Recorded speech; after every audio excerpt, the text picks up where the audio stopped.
What is up, you guys? Welcome to the Baggage Counter. Ako nga pala si Galactic Shark. And my name is Chairman D.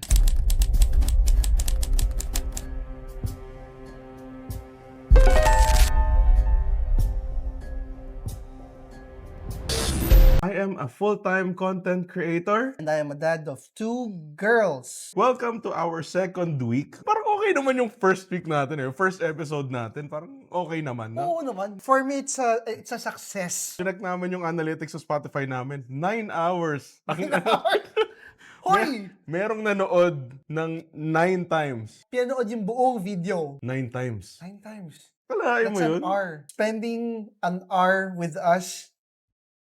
Thank you so much. Thank you so much. Tungkol saan nga ba ulit tong Baggage Counter? Baggage Counter is your millennial survival guide. Kasi lahat tayo, all of us na mga over 30s, all of us are carrying heavy baggage. Meron at meron yan. Pag sinabi nilang wala, nagsisinungaling sila. Yes, that is true. So for the next 55 minutes and 42 seconds, we would like you to leave your baggage. Iwan nyo muna dito. Pakinggan nyo muna yung baggage namin. And hopefully, after this episode, may ma-impart kami sa inyo that would be a helpful knowledge para sa inyo. This is your survival guide for the messiest decade of your life. Welcome to the baggage. To the golden age. To the golden age. Sorry. It's okay. Okay. I'll leave that in.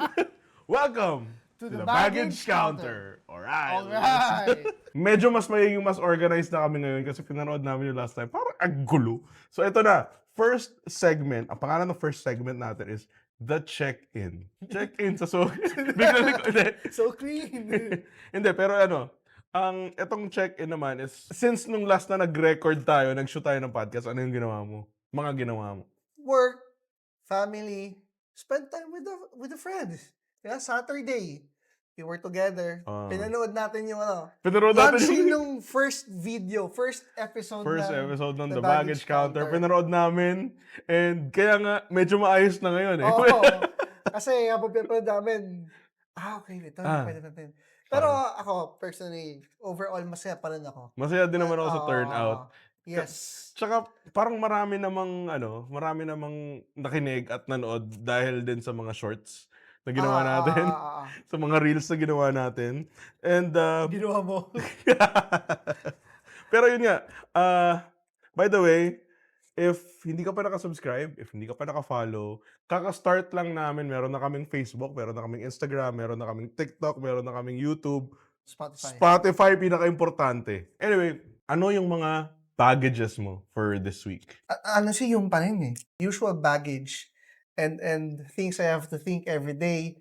Ano ba yung kailangan ko na magkapera Ganun I need more money, I need more bread para madala sa family. Tapos dumagdag pa to, na-delay tayo ng isang araw dahil tinatrangkaso. Medyo budget na baggage yun kasi syempre productivity-wise, apektado. Diba? Ang dami sanang pwedeng gawin. Pero wala We need to rest.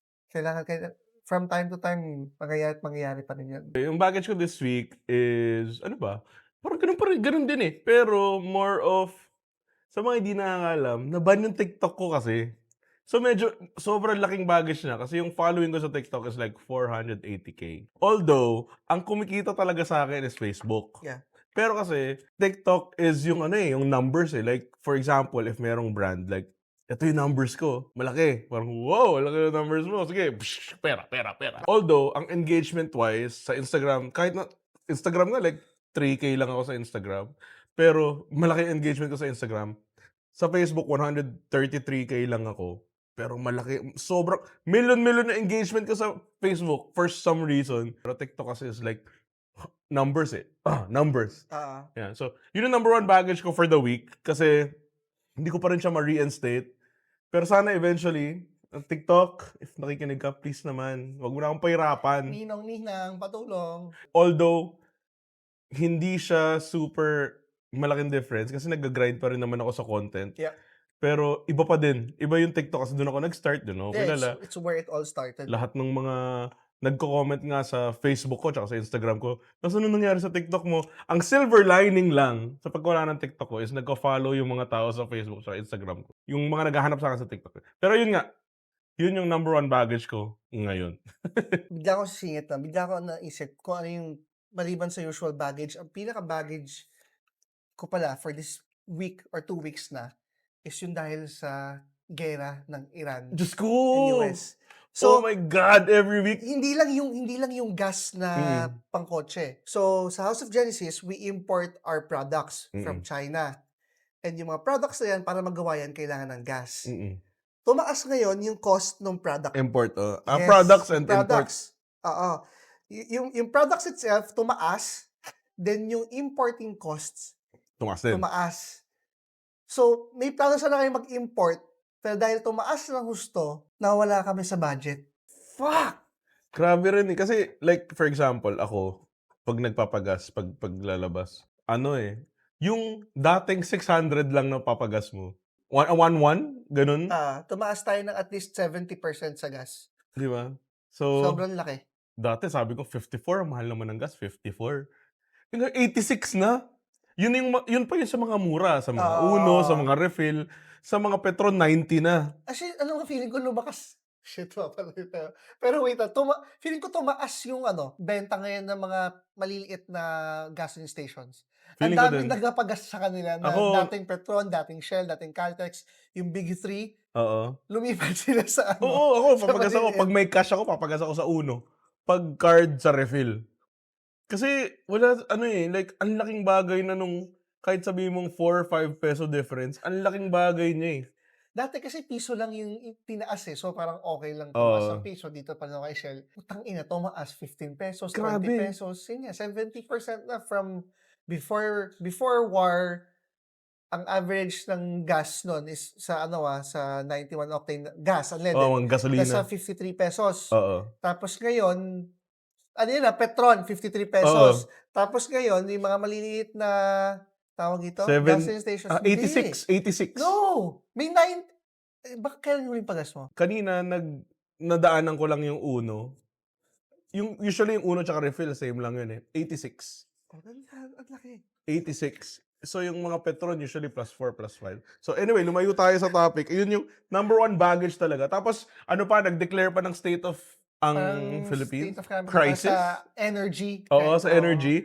Doon ako kinakabahan kasi for sure, magkakaroon yan ng mga power outages soon. So, It's a domino. Power outages, tataas pagkain. lahat yan. Lahat. So, Kasi number one, doon ako pinaka-kinakabahan. And feeling ko lahat ng mga nanonood, yun yung baggage nyo ngayon. definitely ramdam niyo yun. Hindi, it's not an isolated case. Ayun, anyway. Speechless ka na lang, Oo, wala. Speechless ka na lang. Going back, Ang title para sa ating episode ngayon is ang title ng episode ngayon is Split Screen. Same game, different player. Like, na-discuss namin last time. Ako, married na ako, pero wala akong mga anak. Married na ako, wala akong anak. Si Daniel, married with kids. So, split screen, different point of view tayo. different point of views, pero same life we live in. Basically, yun yung pag-uusapan natin ngayon. Like, napag-usapan na namin last week na 21 years na kaming friends. Yep. And gusto namin pag-usapan na how do you maintain a friendship kahit na sobrang different na lifestyles nyo. Kasi, for sure, nagkaroon ka ng mga kaibigan na na dahil lang nasa work. Tapos after nung umalis ka na sa work ngayon, wala na. May mga naging kaibigan ka sa school na after mo umalis wala na, hindi mo na sila, Yes. 21 years, no? Ako, if you'd ask me, ano yung best way to keep friendship? Since na-mention mo, usually dyan, hindi mo nasisira, nawawala yung friendship is pag nawala na yung reason bakit kayo nagkakilala. Nagkakilala tayo ng high school, let's say, for example, nagkakilala tayo sa school, tapos wala na sa school, doon mo na matetest kung mag-run pa ba yung friendship nyo. Nagkakilala kayo sa work. After work, doon nyo na malaman kung mag-continue pa yung friendship nyo. Number one, for me, best way to keep the friendship is hatakin mo siya sa buhay mo. Oh, true. Just like what's happening to us. I have kids. Wala kang choice. Yung wife mo, walang choice. Ninong and ninang kayo. Hindi ko sila pinilitan. Gusto rin nila yun. Oh, syempre, oo. Kasi may mga ninong-ninang na napalitan, di ba? Don't get me started. Kasi, dito sa Pilipinas, Bawal tumanggi. para sa akin, sobrang toxic ng culture na bawal tumanggi as ninong and ninang. No disrespect sa culture and religion and shit, Pero para sa akin, if wala ako sa binyag, hindi ko inaanak. If Yes. hindi ako nakatikim ng lumpia, ng handaan, ng binyag, hindi ko inaanak. FYI, boy lumpia. Favorite Boy ko yun. lumpia yan. Anyway, ayun nga, yung segment na to, pangalanan ko yung segment na. Kasi wala, medyo gumanon tayo eh. Napag-usapan na natin before ko sabihin yung name ng segment. Ang name ng second segment is Deep Storage. So, yun nga, pag-usapan natin today is how could a child-free creator and a dad of two still have anything to talk about after 2 decades? Bakit di tayo nag-asawa sa isa't isa? So yun, I'll start going back. Drag them into your life. Drag them into your life. Yun nga, as I've mentioned, si Josh and Mitch, they're the godparents of both my daughters. Ikaw, ano bang ginawa mo sa akin? Ano ba yung life mo ngayon? Umiikot ka yun sa content creation. Ako, yung life ko umiikot yun sa Kutsa, content anong ginawa creation. mo sa akin? Umi- Hinatak mo ako. Hinatak ko siya. I'm not saying I'm a famous content creator, pero I'm trying to be one. And then, wala akong interest dyan. Pero, ito, hinatak ako. Ay, grabe yan! Every Gawa ka. time magkikita kami, kukulitin niya ako ng gumawa. Mag-upload ka. Yes. Gumawa So, ka ng content. Ayan. instead of burning bridges, gumawa pa kayo ng tulay para magkasama pa kayo. Oo, literal. Yun eh. Tsaka diba, bumukod kami mag-asawa. One of the reasons ba't ayoko umalis ng Marikina is parang magkalapit pa rin tayo. Bakit may dila? Ayun nga, pero pag-usapan natin, ano ba yung evolution ng friendship natin? Kasi noong 13, naalala ko nagkakilala tayo sa Jehoshua Christian School, na Joshua High School na ngayon. Nagulat ako dati, mukhang bahay lang yung Joshua eh. Ngayon, ang laki na ng mga building eh. Parang, anyway, sa ano yun? Ako 53 Southwest daw. Bago na yung umpisahan dyan, gusto ko na ikwento rin paano ba tayo unang nagkakilala. So, first day of school. Kasi, core memory yun eh. Gusto ko nga ikwento. First day of school, 3 lang kaming lalaki. Ay. Parang 11, 12 lang kami sa klase. Ganon kagrabe yun, Joshua. Ganon kami kakonti. Kung meron mang private school, yun ang private. Ayun, literal na private kasi di mo alam kung ano school yun. Kasi nga, kami pa yung parang pioneer ng high school. Yes. Kami yung first batch ng high school. So, nung time na to, elementary school lang siya. Preschool, elementary lang siya. Tapos, nung year namin, first time nagkaroon ng first year high school. Tapos, walang second year. First year high school nun, wala pang second Walang year. second year, walang third year, walang fourth year. Kami lang. Ang high school lang doon is first year lang. Tapos kami lang. Tapos 9 lang tayo. O, basta ganun. Oo. Ay, tama, 9 nga lang. 10 ata. Tapos nawala si Nobu. So 4 pala kami lalaki. Sorry, sorry. 4 kami lalaki, pero nawala kasi Nawala isa. isa. So 3 kami. Ako, si Jericho, tsaka si Joshua. First day of school, si na Joshua, ano pa yun? Introvert kasi ako. Like, ever since, simula bata ko, introvert ako. Ako yung odd one out kasi ako yung new student. Dahil lahat sila, mga karamihan sa inyo, galing kayo sa same school, Joshua. Although ikaw lumipat, bumalik ka lang sa Joshua. Pero most kayo, familiar na kayo sa each other. Ako yung odd one out. Tapos pagpasok ko, first day of school, edi syempre, nag-recess. Lunch ba o recess? So, lumapit ako sa mga boys. Tapos, alang sabi ni Daniel, first ever na sinabi sa akin ni Daniel, libre mo ang barbecue? Hindi kita binuli na Hindi nga, sabi ko, libre mo ako? Nagjo-joke lang pala siya. Libre mo naman ako. Ganun. Yun yung unang-una niyang sinabi sa akin someone na hindi mo kilala, someone from a different school, ang unang-una mo sinabi sa akin, libre mo naman ako. Tapos, nilibre ko naman. Kasi syempre, naiya ako yung bago eh. That was the point na we knew na, magiging best friend ko. Sa barbecue. Shit, alam mo, next segment, dapat may barbecue tayo. Oy, baka naman. Kung sinong mga gusto magpadala dyan. Sinong gusto magpadala ng mga pagkain, ng mga kape, pick up coffee. Pick up coffee. Pangalawang week na to. Pag hindi mo pa kami na-sponsor, next week, Zeus na Zeus to. naman, ang Dunkin' Donut. Matakot ka, kawalang kami. So, ayun nga. Ayun nga. So, first year. Tas, ayun, ano na lang, down the line, after ng high school namin, nag-UST ako. Yeah. Ang sarap ipagyabang. Ang sarap ipagyabang. Kasi may maraming, sa amin, sa batch namin, may mga valedictorian, mga sobrang mga matatalino. Pero ang nakapasa lang sa UST, kaming dalawa. Kaming dalawa lang nakapasa sa UST. Siya Arky, ako music. So tapos, tinuloy namin. Oo. Parehas kaming tumuloy sa UST. Although we don't always see each other ng time na yun, Oo, pero from talaga time to hindi. time, parang magte-text text pa nun, Oo, wala pang lalo na screenshot nun, eh. mag-opposite sides tayo ng UST kasi Albertus Magnus ako. Ikaw Arke Building. Yun yung building? Yun na yun ang building? Albertus So, Magnus. hindi ko alam, eh. Yung Beato Angelico, hindi ko alam yung pangalan ng oo, building niyo. Abeato yun sa inyo. Beato So, Angelico. Albertus Magnus, katabi ng engineering Okay, kami. okay. Fifth floor kami, music. Kami lang yung pwedeng gumamit ng elevator. Kasi kami lang yung pinakamataas na floor. Kayo lang yung pwedeng mag-long hair. Oo, kami lang. Nung time na yun, nakamuhok pa ako. Kaya nga Shark yung nickname ko eh. Sa mga hindi nakakalam, yung origin story ng Shark, nagsimula yun sa UST kasi nakamuhok ako sa UST. Tapos yung mga kaklase ko, tawag sa akin Shark. Anyway, lumalayo na naman tayo. College, ano pa rin kami, like meron pa rin kaming contact. Although hindi Sleep na... over pa rin. Oo nga. Kasi naalala ko, sabay pa tayo nag-LRT. LRT. Oo. Kasi Marikina kami parehas eh. So sabay pa kami nag-LRT papunta sa UST. Tapos, alam mo naman, hindi na siya katulad before everyday magkasama. Pero, eventually, ano pa din talaga, like, we kept in contact. Like, Continuous, kahit na nung namatay si Tito, yung dad niya, nandun ako. sleep over ka nun. Oo. Tapos, nung naging konsehal ka, nagkikita-kita pa rin tayo nun. And Although siguro, hindi man siya super dalas, pero ang maganda kasi sa atin is kahit sobrang tagal natin hindi nag-usap, sobrang tagal tayong hindi nagkita. Pag nagkita tayo, parang bumabalik lang sa dati. medyo mag-emote lang ako. I have to give thanks. Give thanks So, with the ngayon, na-appreciate ko ng sobra yung nung namatay si Daddy, Josh was there. Hindi naman kailangan mag-sleep over, pero doon siya natulog sa anong sa, tawag sa, dun? sa funeral home. Yung funeral home, oo, basta doon. Sa Loyola Natulog ba siya yun? doon. Yeah, Ah, oo. Hindi naman kailangan, pero you were there. Thanks. inggit. Mga inggit. Thanks. Laking bagay nun. Ayun, Mga kaibigan tapos... ako, hindi pumunta nun, eh. mga putang ina.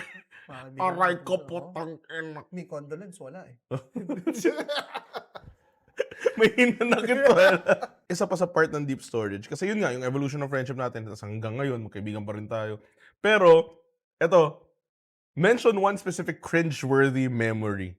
Sa, nung ano natin, like, ano yung pinaka-cringe natin nun? Yung kasi, ngayon, syempre, may social media na, so, medyo, alam na natin kung ano yung cool, alam na natin kung ano yung Oo, maganda. oo. Pero dati, wala naman social media eh, parang ano lang eh, vibes alone lang eh. Yes. Naalala ko nung time na, kahit nung fourth year siguro, emo na ako eh. Fourth year high school. Nerd ako, pero emo din ako. Nag-start ka as nerd talaga? Ay, talaga. Like, Well, hindi naman natigil yon. oo, nerd pa rin ako. Medyo Kumbaga umano lang. nag-lie-low lang nung... Nagkaroon lang ako ng rebel face. Pero, kumbaga, nagkaroon ako emo face, nagkaroon ng Jeje face, nagkaroon ng K-pop face, tapos nagkaroon ng Christian face, worship Oo. leader face. Tapos ito na ako ngayon. I'm whole. Dahil pinagdaanan ko lahat ng yun. Ako yung kaka-post ko lang nun, eh, yung Yung, nakasuot yung mga printed shirts na Dragon na, Ball, yung full printed, hindi siya yung oo, simpleng... full print, yung madulas. Oo! Madulas yung texture ng shirt. Tapos may picture ako doon. Kasi recently lang nahalungkat siya ng kapatid ko. May picture ako, suot ko yun. Tapos nag-charge pa ako, Super Saiyan. Putang ina, ang lakas ng buhok. Shit! Pero di ba ganun eh. But I won't change that. Oo, yun nga eh. Like, Ah, kasi that's part of part, who you are. yes. And yung part ng journey mo. Kung Hindi ko alam kung ano naging ambag nun sa sino ako ngayon, pero I still won't change it. siguro nagkaroon tayo ng face na Christian face, alive face. Ikaw, di ba nagkaroon ka ba? Like ng super religious face. Yes, pero para sa akin kasi may parang one step closer na religious na talaga nag-volunteer ka na. Naging active, but I wasn't there sa point na nag-volunteer as Nakatulad ko. usher, music ministry. Obvious, music ministry ako. Di ba? What a joke. Pero yun, pero naging active din naman. Nagkaroon ako ng face na ang buhay ko lang, church eh, sa Victory. Victory Pioneer, wala na yun ngayon eh. Nasa ano to? Ano yung mall sa Pasig? Capital Commons? Estancia. Estancia, Oo, okay. yung Victory ngayon nasa Estancia na. Pero dati, Victory Pioneer sa Robinson's Forum sa Boni. Malapit sa Boni Station sa MRT. Doon, nag-worship leader ako doon. Like, after ko maging worship leader, nagkaroon ako ng time na sobrang grabing dark ages na yung tipong nagdo-drugs yung tipong yung nagkaroon ako ng time everyday umiinom. After nun, after ko ng uber religious phase, nagkaroon ako ng uber rebellious phase na yung tipong Nasaan ka na nung rebellious phase na yan? Saan ka nag-work? sa Acquire. BPO talaga. BPO. Ano, nag-work ako sa BPO for actually since 2012 eh. 2012 hanggang nag-full-time ako 2023 BPO ako. So 11 years. Bobo sa math. 2012, 2023, 11 years. 2012, 2023, 11 11 years. years. O, di ba? Ang bobo ko sa math eh. Wala. Ayun nga, so parang 11 years ako sa BPO. And yun nga, yung rebellious phase ko, nagkaroon ako ng time na grabe talaga everyday inom, everyday. Sa mga nakikinig na walang video, I'm doing a gesture na merong 3 fingers na nakataas, tapos yung index finger tsaka yung thumb magkadikit. Anyway. So, like everyday ganun. Tapos eventually, actually ikaw nga yung nag-save sa akin eh. Nung Naalala mo ano, ba?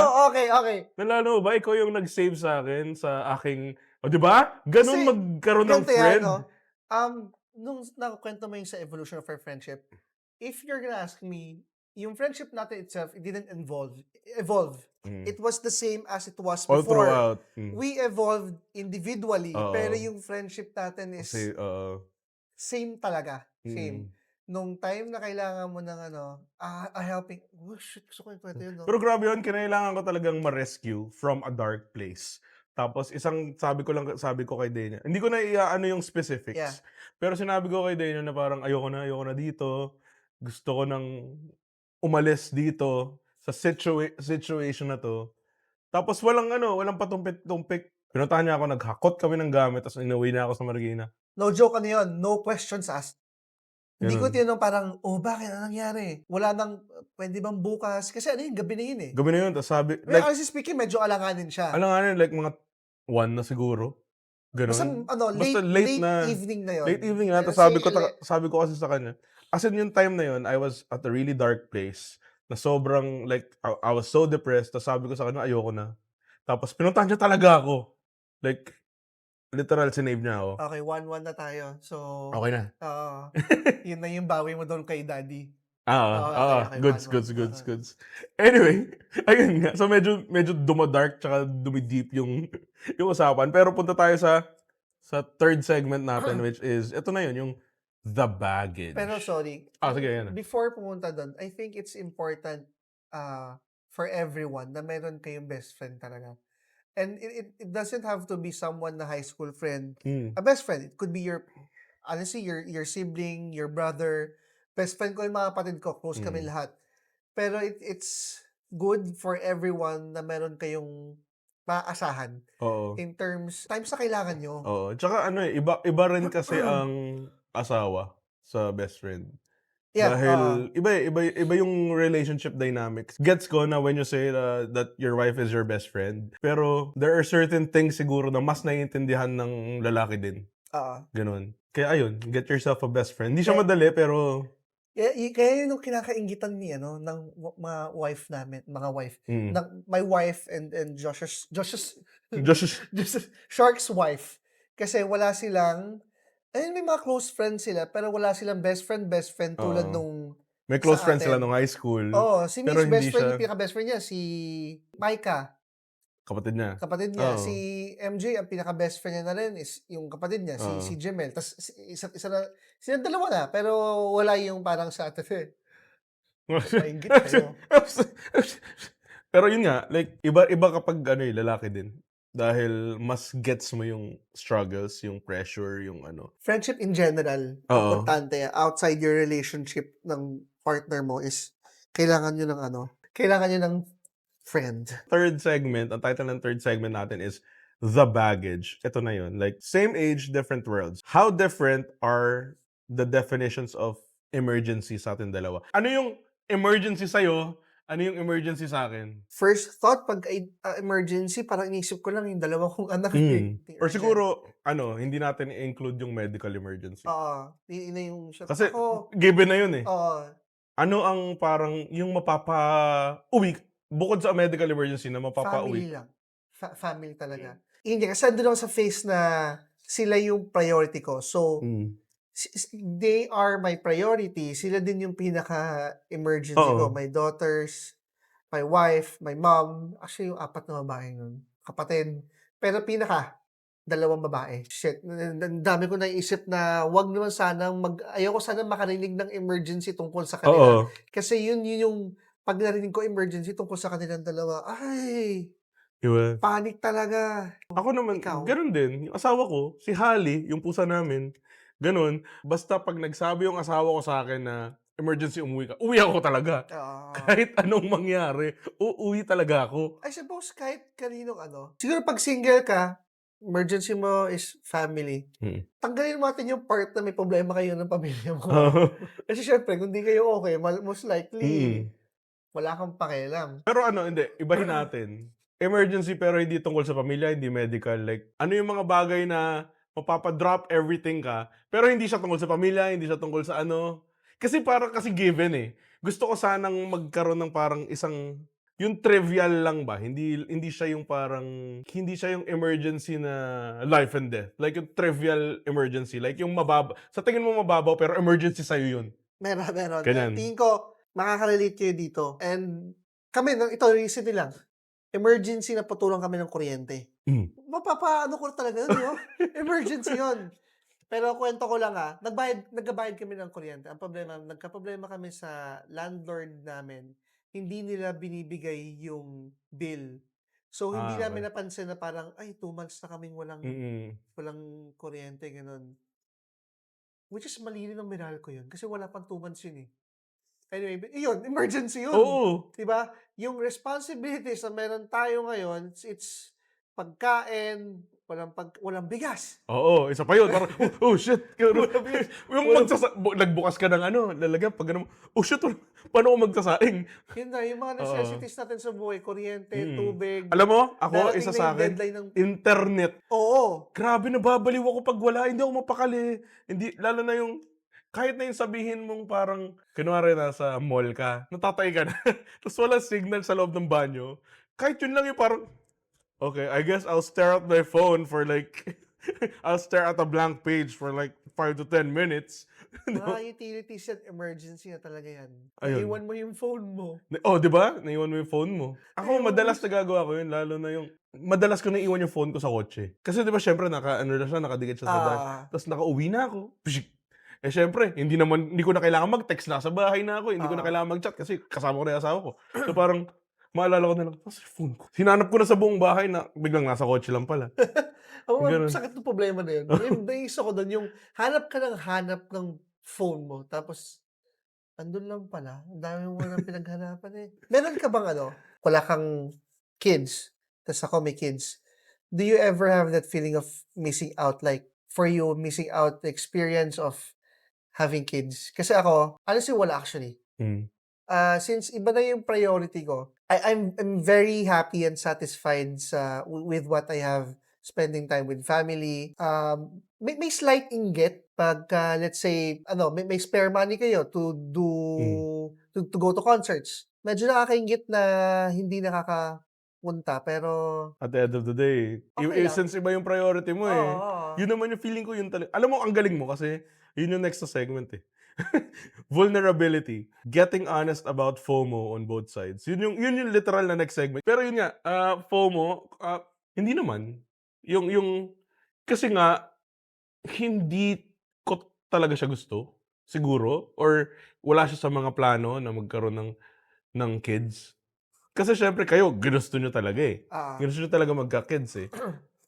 Both kami, ako tsaka yung asawa ko, hindi talaga namin plano. So parang, actually parang minsan hindi nga hindi pa nga siya fear of missing out, eh. Siguro the joy of missing out. Na parang 'pag nakikita ko yung mga anak kung gaano sila nahirapan, parang buti na lang, gano'n, I yung think gano'n. yung fear of missing out is meron at meron. Wait lang, meron ka Yung mga nun, pagtanda, yung mga gano'n. hindi. Meron ka nun, pero hindi para sa kids. I think depende siya sa priority natin. Let's say, parang sa amin nga, ang priority namin ngayon is yung kids, family. Mm. Mas meron akong fear of missing out kapag ka na-miss ko yung milestones nung anak ko. Ah. Sila na yung priority ko, eh. So, if I Ah, miss something na tungkol sa kanila, yun yung okey. talagang ano, Mm, takot ako. First walk nila, first word nila, hmm. yun yung meron akong fear. Pero yung sa yun nga, Yung fear of, missing out sa mga single activities or childless activities. merong onti parang, "Sayang hindi ako nakasama." Hmm, Pero hindi ako parang yung feeling of there's no feeling of the ano, being deprived na hindi ko nakuha 'to or dahil regret, sa wala oo. namang regret, Wala wala gano'n. wala. Kasi ako, yun nga, wala naman akong FOMO sa pagkakaroon ng anak. Kasi ikaw lang naman ang friend ko ata na may anak. Actually, masaya pa nga ako, eh, na nakakapag-spoil ako ng anak ng iba. Masaya ako na gano'n. Kasi nagkaroon ng time na nag-Toy Kingdom warehouse sale. Sinama namin yung anak nila, si Maymay. Ta's binila ko na sobrang daming toys. Isang buong cart ng toys yung binili ko kay Maymay. Tapos masaya naman siya, eh. Yung magulang hindi, pero siya masaya siya, eh. Oo. We're not the type of parents kasi kami ng wife ko, we know the definition of ninong and ninang, godparents. Sila yung second parents, ninong and ninang. Kami yung Hindi magso-spoil. namin sila kinuha para magbigay ng regalo. Mm. Sabi ko nga, we're thankful sa binigay niyong regalo, pero Pero ang kalat. ang kalat, eh. Dalawa na yung bike niyo dun, tapos yung Yung anong tawag dun? clay, Yung yun yung pinakaayaw nila kasi pero kasi sobrang gusto niya nung clay, alam mo hindi ko ibigay. Sobrang saya niya kasi nung nakita niya yung clay na parang alam mo as a ninong, eh, bakit ko hindi oo. ibibigay? Tsaka dun ako nag-e-enjoy na puwede ako mang-spoil ng sobra ng alam ko na hindi ako ire-resent paglaki kasi hindi naman ako yung magulang. Dun ako nag-e-enjoy. Na alam mo wala sa'yo yung consequences of cleaning up, 'di ba? Oo. Wala sa akin yung consequences na okey kasi kunwari kung anak ko, meron kaming anak ta's ni-spoil ko ng ni-spoil ng ni-spoil na ni-spoil, eventually paglaki na nire-resent ako niyan. Oo. Pero dahil hindi ko anak si Maymay, puwede ko siyang i-spoil ng i-spoil ng i-spoil ng i-spoil with none of the consequences. Sana hindi kami i-resent. Hindi Hindi, hindi feeling naman. ko kasi like tignan mo 'di ba nung last time na nagkita tayo, ang unang sabi nung nakita kami ni Maymay, "Dinosaur egg!" Oo. Wait, inisip ko bakit tayo napunta dito sa topic na 'to? FOMO. FOMO, bakit? FOMO. Ayun nga, wala nga akong FOMO sa pagkakaroon ng anak dahil nakukuha ko naman yung all the joys of having children sa children mo and none of the consequences kasi nababalik ko pa. Na-realize ko, may positive side din na meron kaming anak. Hmm, Kasi kami ni MJ hindi naman kami sobrang hilig sa paano ba, party, ako yung gano'n. paglabas. So, honestly, pagkapuyatan, meron kaming excuse. Gets, oo, gets. Meron kaming excuse, o kaya may invite, "Sorry, hindi puwede kasi yung mga bata, eh, ganito, Oo, ganyan, eh." pero matutulog na tayo. Gusto talaga namin magpahinga, gusto namin tinatamad ka kami. Actually, may Tingin na yun, tinatamad kami, actually sa tinatamad. married life, same lang. Kasi like kami ni Mitch, pinapayagan naman ako ni Mitch kahit anong gawin ko, eh. Oo, Like, kunwari lalabas ako, ano ko, go lang. Like, hindi na ako hini-hinder sa kahit anong gusto kong gawin. Pero dahil asawa ko siya, wala naman nagbago, eh, gano'n pa rin naman, eh, like kahit naman before kami kasal magkasama na kami, magka-live-in na kami, wala naman nagbago. Pero dahil kinasal kami, puwede ko ng gamitin excuse na, "Asawa ko kasi, eh." Hindi, kasi so ano, eh, naghihintay yung asawa ko, eh, gano'n. Or kahit na kunwari, short sa budget pagkakain, gusto nila kumain sa mahal, short sa budget, sabihin ko, "Ay hindi, nagluto kasi asawa ko sa bahay. okey Do'n yun. ako kakain." Ganda, 'di ba? Okey yun, Magandang yeah, excuse, yeah. "Oh, natututo Kasi kayo." Survival guide nga ito, eh. you can't say no sa luto ni misis. Oo, 'di ba? Eh Wala eh eh silang magagawa. everyone knows that, hindi 'di ba? Hindi mo puwedeng you can't compete with their cooking. So, parang, "Sige brother, Sige, kainin mo oo, 'yun. oo, 'Wag sige, ka munang kumain sa labas. Unahin mo oo. 'yung niluto niya." Nice, nice, Ganda 'no? nice. 'Yan ang isa sa mga number one Survival survival tip. tips. Pang anong tip na 'yun? Tip Tip 2, ₱20. just the tip. Mali, mali, magkaiba. Mali, mali. Parehas palang mali. Anyway, ito, third segment, Trentahin reality. Why being 33 feels like playing in hard mode regardless of lifestyle? Bakit yung edad natin parang lahat mahirap? Compared sa 20s mo, bakit yung 30s parang lahat ng bagay, bawat galaw mahirap? Bakit ba? Feeling ko, ano 'to, parang callback sa previous episode na hindi mo nami-miss yung teenage years mo, talaga. Nami-miss mo yung walang consequences. Feeling ko yun, eh, na kaya para siyang hard mode kasi kailangan i-ano mo, strategically maneuver yung lahat ng decisions mo. Oo. Dahil ngayon meron ng consequences. Yung first ano kasi, yung first quarter ng life natin more ano naman experiment pa, eh. Oo. We can kahit yung sa early 20s, we can experiment pa rin kung ano yung gusto Oo, natin, allowed ka to fail how our kasi future marami will ka pang be. time. Tapos after nun, parang this is the real deal. Yung sa Pero 30s. parang napansin mo ba na yung 30s ngayon, para siyang yung 20s dati? Kumbaga parang now that we are in our 30s, bakit parang hindi pa rin tayo matanda? Dati 'pag sinabi mo 30, "Oh shit, ang tanda na niya." Pero Ano, ngayon, pero totoo, example ko diyan yung mga anak. Nung time ng 20s tayo, parang yun yung ideal age na magkaanak, mid-20s, nasabi ng society. semi-early 20s hanggang Mm, ta's ano, nung time na medyo late na yung 30s, 'di ba? mm. Ako, honestly, nung high school or college, ang ideal ko nun is parang 20s dapat may Oo, anak na ako. kailangan 22, kasal Oo. ka na, may anak ka na. Kasi gano'n yung parents, eh, gano'n yung Pero grandparents. nag-iba. Na Oo. na nag nagkaroon talaga ng shift na hindi lang sa generation natin, I think even sa generation after us, ang gusto na nila is 30 plus. late 20s yung earliest na, Mm, tapos start sila basta early 30s yung mm, pagkakaroon ng anak.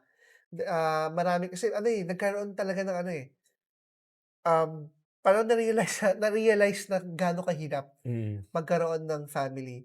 So, mostly, they wanna fix their career first, yung mm, buhay, before settling down with kids. mm.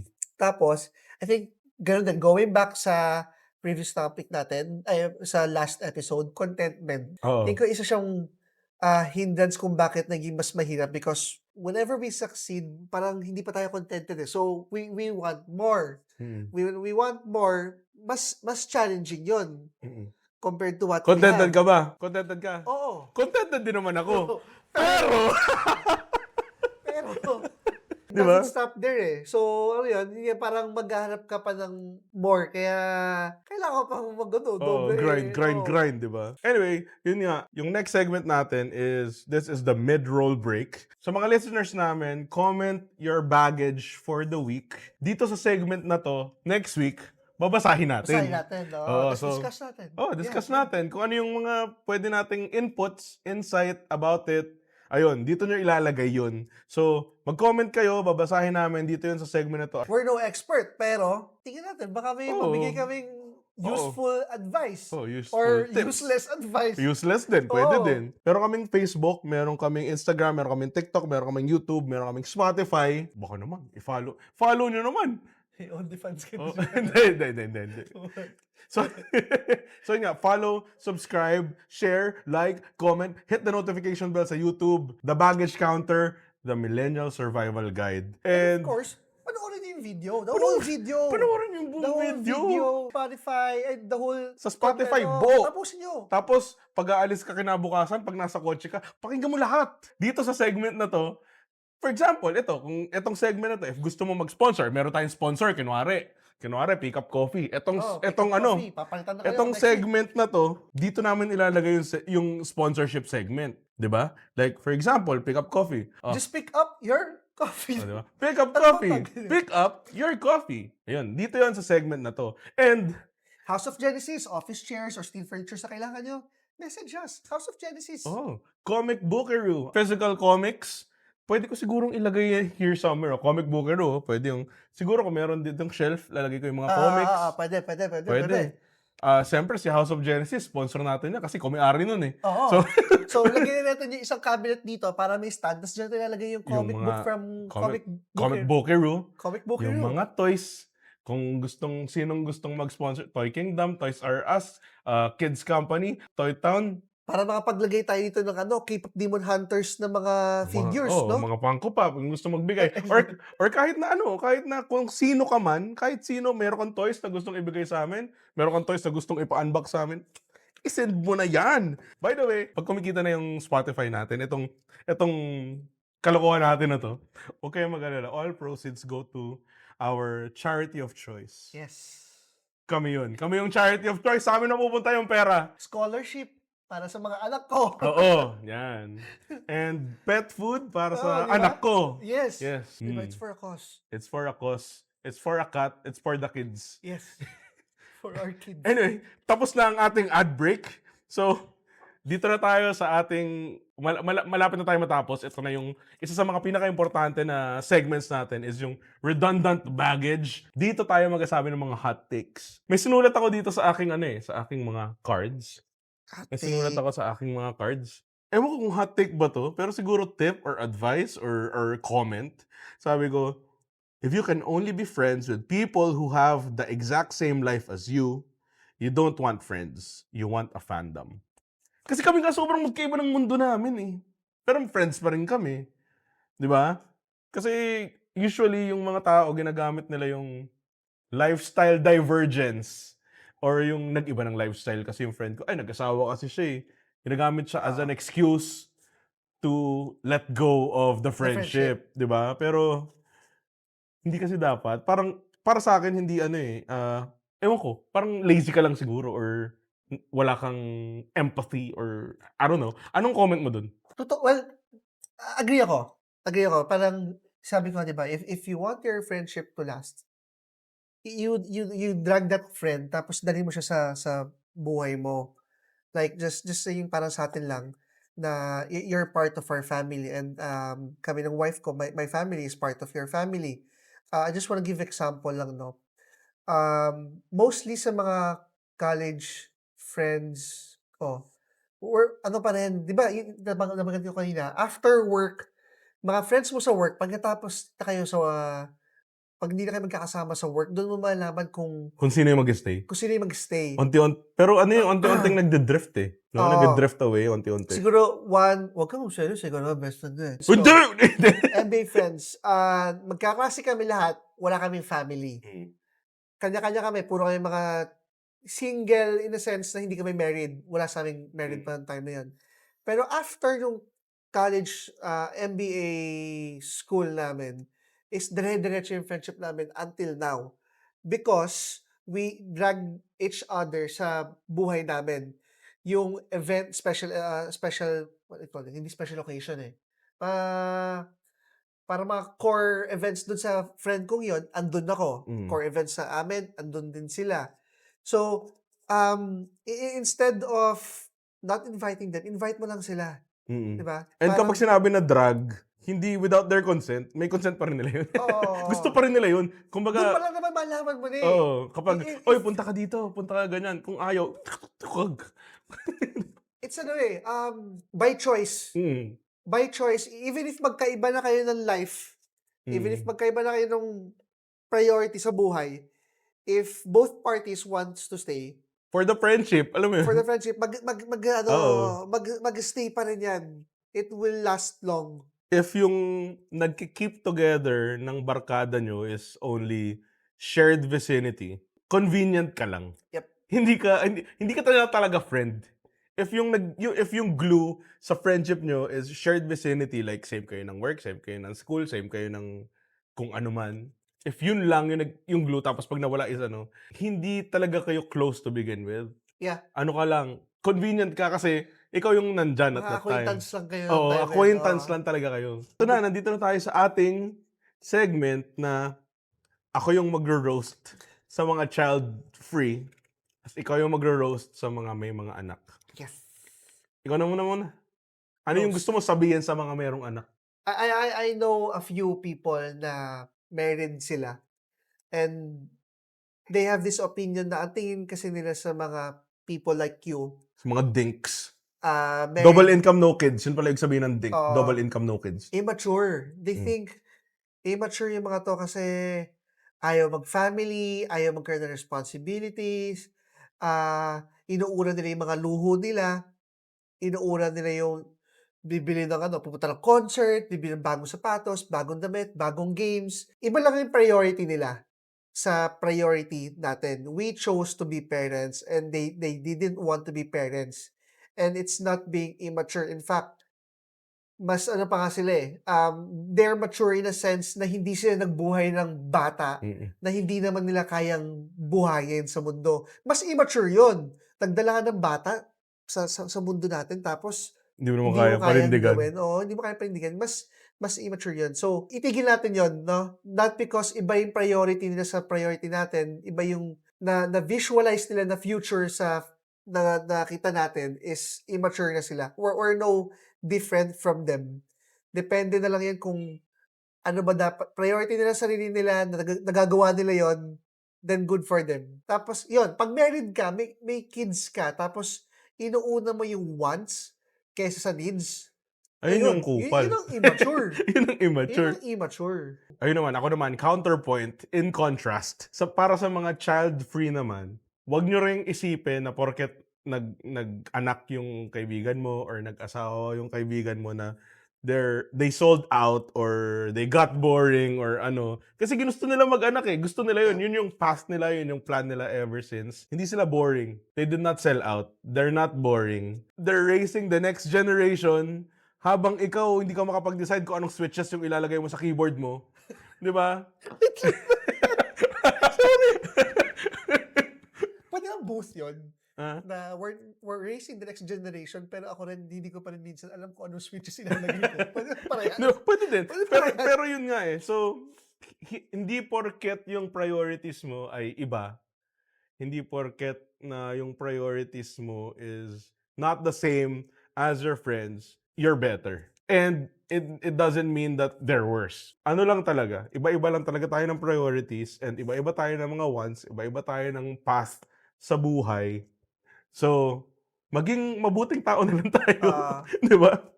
First long as yung responsibility mo is nagagawa mo, you're on the right path. Yun nga, ang totoong immature is yung merong nag-anak ka nga. Hindi mo pala kayang buhayin. Hindi mo pala kayang buhayin. Or nag-anak ka nga, uunahin mo pang bumili ng cellphone. Merong ganun doon.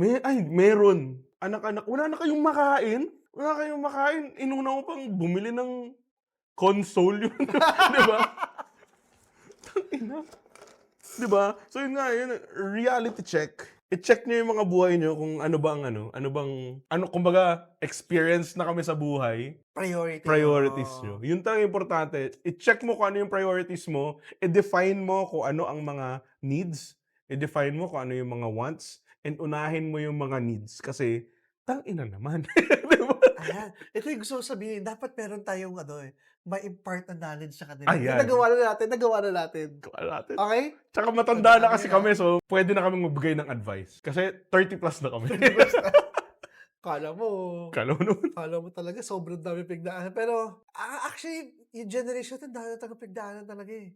Oo, kasi naabutan natin yung analog, naabutan natin yung transition to digital, naabutan natin yung digital, naabutan natin paano phase out yung analog. Medyo may iba eh. No? Medyo may iba. Pero, feeling kasi ng mga thunders dahil matanda sila lang may pinagdaanan na Oo. sila lang yung may proper experience. Pero hindi naman nila alam kung paano i-operate yung Facebook. Naniniwala sila sa fake news. Nakita nila yung picture ni Didi.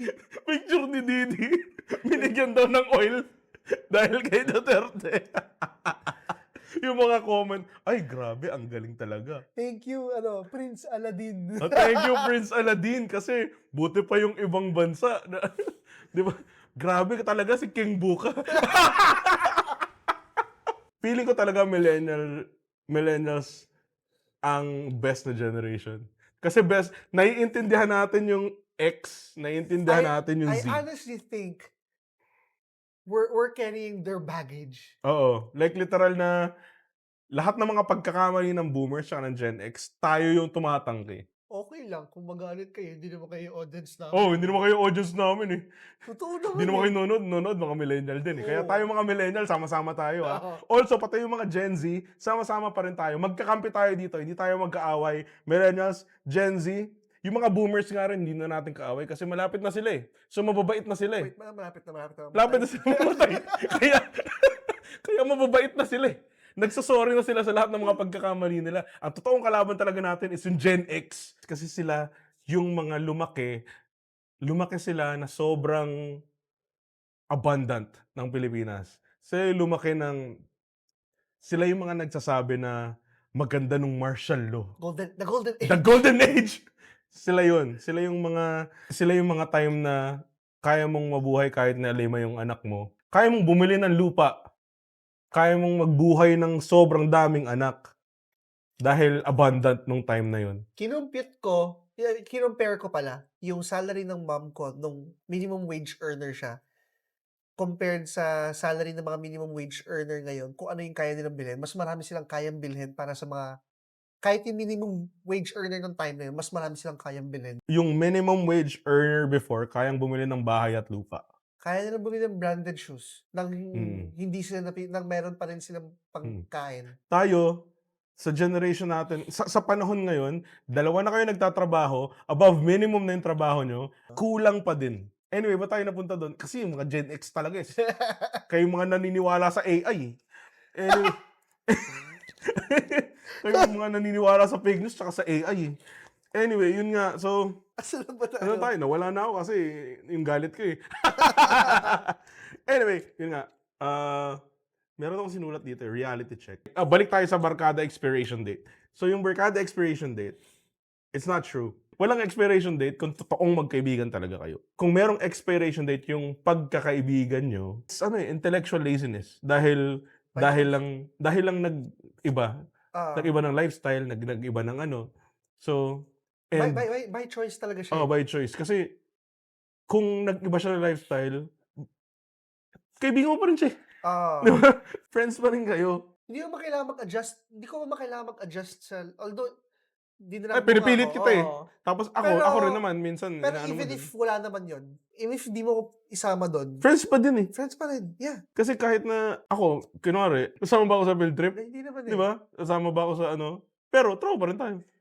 Kahit na iba yung trip mo minsan, di ba? Na as ako, iba din yung trip ko. Dahil lang ba dun, alam mo yun? Gets nyo ba? Parang yun nga, yung pabalik ulit ako doon, ayoko na ibida yung atin kasi wala na winner na yun MVP So, na to. ibabalik ko ulit yung sa group of friends ko sa MBA. Magkaklase kami, gumraduate kami pre-pandemic. Oh shit, hindi pala. Gumraduate pala kami during pandemic. Nagiinom pala kami habang ginagawa yun. Nagiinom kami habang ginagawa yung thesis namin. We're still friends, good friends until now. December, nagkikita pag kami, nabawasan, yes. Kasi syempre may kanya-kanyang family na. May iba sa kanila, single pa rin. Pero yun nga, nag-iba yung priority. Pero, we didn't burn or cut yung communication namin. From time to time, nag-uusap pa rin kami. From time to time, nagkikita pa rin kami. We still make it to a point na at least once a year, magkikita-kita pa rin kami. Pero yung communication, dire-diretso pa rin yan lalo ngayon sa GC, wala kayong excuse pala. Kasi may ano GC, wala kayong excuse para sabihin na, tawag dito, hindi na kayo nagkakausap. You may not see each other in person, pero magkakausap kayo. Diyan na yung convenience of teknolohiya. Kami nga, hindi kami nag-uusap masyado. Lalo, pag nakita mo yung Instagram namin, puro memes lang. Puro memes. Let's not talk about that. Hindi pwede pag-usapan yun. Pero yun nga, anyway, final word, ditching friends. Ditching friends because they got married or because they're still single isn't growing apart. It's peaking in high school. Again, alam mo yun? it's by choice. High school ka. Sa high school ka nag-peak if gano'n ka kayo mature. Final word, sinulat ko, ang galing difference nitong may cue cards Kasi hindi tayo masyadong, medyo nawawala pa rin tayo, pero parang ngayon. Anyway, sabi ko, if feel mo na pag-iiwanan ka na, just remember, other people are just better at curating their baggage than you are. Kasi lahat naman ng tao may baggage Mas magaling lang silang mag-curate, magtago, and mag-organize, and ang ganda nila mag-unpack, pero meron pa rin silang baggage. Yeah, imposible. Even the richest person, may baggage pa rin yan. Kahit sino tao, meron yung baggage, meron yung hang-ups, meron yung mga regrets, meron yung mga pinagsisisihan, and meron yung mga nilolook forward to, meron yung mga gusto na hindi nila makuha. So lahat yan meron. Depende lang kung paano nila kinurate yung baggage nila. And also, ito na yung mga words of wisdom natin, no? Ito na. Balikan lang ulit natin, no? Have friends pa rin, best friend, friends, someone you can lean on sa times na kailangan mo pa rin sila kasi it's ano other than your wife nga, Mm. other than your husband, kailangan mo pa rin ng ano, parang iba pang outlet. Kayo, sa mga nanonood, sa mga nakikinig, what's the heaviest thing you've unpacked this week? What's the heaviest baggage you have this week? I-comment mo sa comment section. Kasi sige na, wala ka comment. 9 hours. Walang comment. Wala palang thank you. Thank you for our presence. Oo. Hindi, pero yun nga, i-comment nyo kung ano yung baggage nyo. Hindi nyo kailangan gamitin yung totoo yung pangalan. Like, kung gusto nyo maging anonymous, PM nyo, di ba? Hindi naman namin sasabihin yung pangalan nyo. Pero yun nga, let's try to talk about it. And We'll make sure sa next episode, yung baggage mo naman ang i-check in natin. We can give you a few words of advice. of advice. Hindi wisdom. Oo. Few words of advice, what we think about it, insight. Thank you for coming to the baggage counter. You may now check out your baggage. See you next week. See you next week. All right. Ay, okay. Welcome to the baggage counter. See you next week. Ilang minutes yun?